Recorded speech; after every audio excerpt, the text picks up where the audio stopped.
guys, welcome back to the channel, and we're on day 10 of Ethony's 31 Days of Tarot.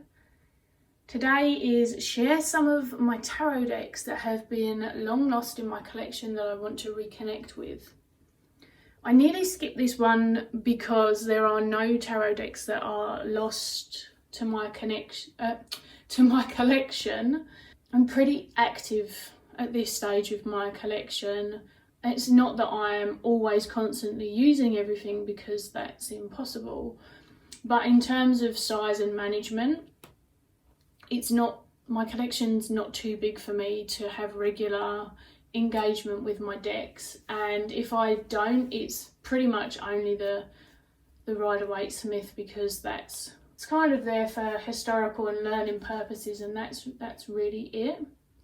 However, there is one that I would like to use more, so I guess we can say that that's a reconnection as well. And I am sure that I have said this before, I need a bag for this deck, people. This is the beautiful Animism Tarot. I freaking love this deck. Look at this beautiful magpie for the 8 of Cups. It's very, very expressive. Like, the animals feel like they've got a lot of expression. Their body language, dependent on what the card is conveying, is very purposeful. I particularly enjoy the borders and how it's just an enhanced but very faded like edition of the card, extended. It gives them a really nice feel that both brings them together but gives them their own unique border and feel, as opposed to just white space or black space around them. The art style, again, in particular, is something that I enjoy. It's quite a textured art style. You can see you've really got the wispy fluffiness of the clouds here, and there's a lot of lines and detailing that it gives it more of a 3D feel. It adds more depth to each of the pictures. Had a wee knock at the door, but I'm back now. How adorable are these? I love them. So the reason, firstly, that I don't use this deck more, and it's silly because I know this, but then I guess it just falls from my immediate memory. Because my wooden tarot is out in a wooden tarot display box with several other decks, this was gifted to me and it didn't come with a box. So in order to protect it, and because I don't have a spare bag for it, I popped it into the wooden tarot box because it's a nice tuck box, good quality, does the job. This fits in it with extra room. And I freaking forget all the time. My tarot decks are very easily either on display or in 2 drawers if they're not on display, which I'm in and out of the 2 drawers regularly. So again, nothing's really hidden and forgotten in that capacity.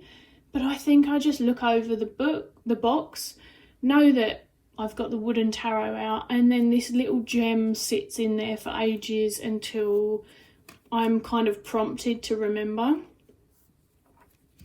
And it's not good enough because I absolutely love this deck. It's a really easy reader for me because, of course, again, animals, tarot. We're not surprised, are we? But it feels very, very fitting in its choices for the energy.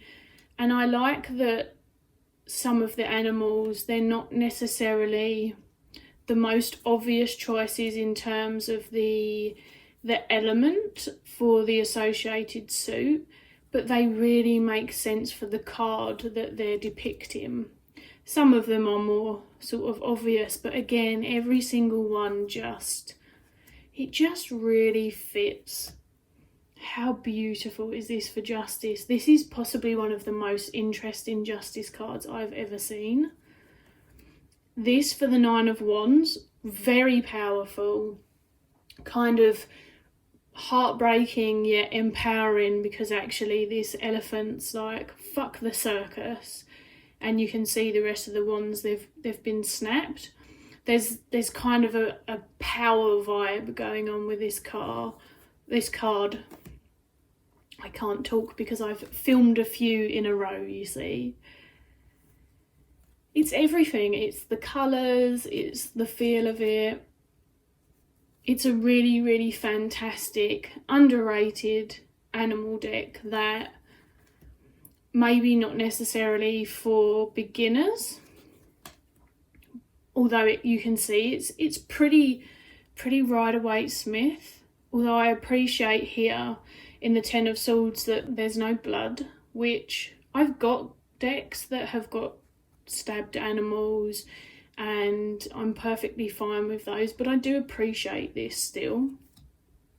I think that this probably makes it a more accessible deck for people who would like an animal deck, one that still really speaks, is really interesting and intentional, but they maybe find the Brady Tarot imagery or the animal totem imagery a bit too painful for them to enjoy utilising the deck and accessing it in their practice. There's no judgment here from me. Just because I can utilise those decks, I'm not one to say that what people should and shouldn't do in their own practice.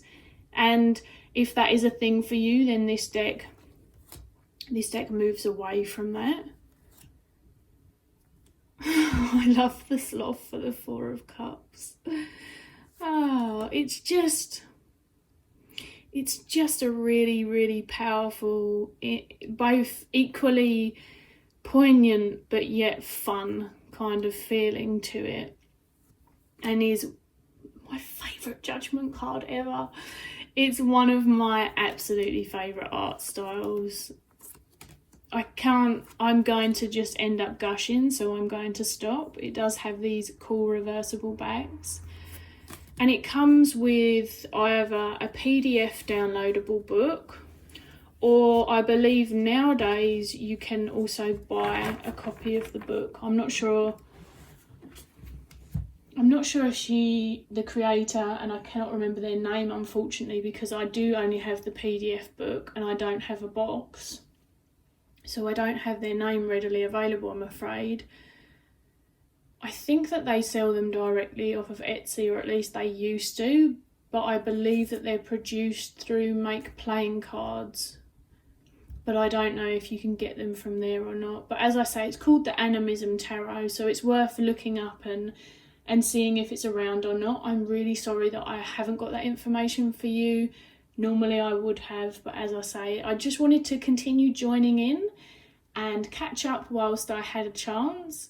I'm looking forward to catching up with your videos. I'm enjoying hearing from both people who have been around for a long time and people who are new, and kind of taking this as a chance to engage with YouTube. It is one of the best bits about this particular challenge.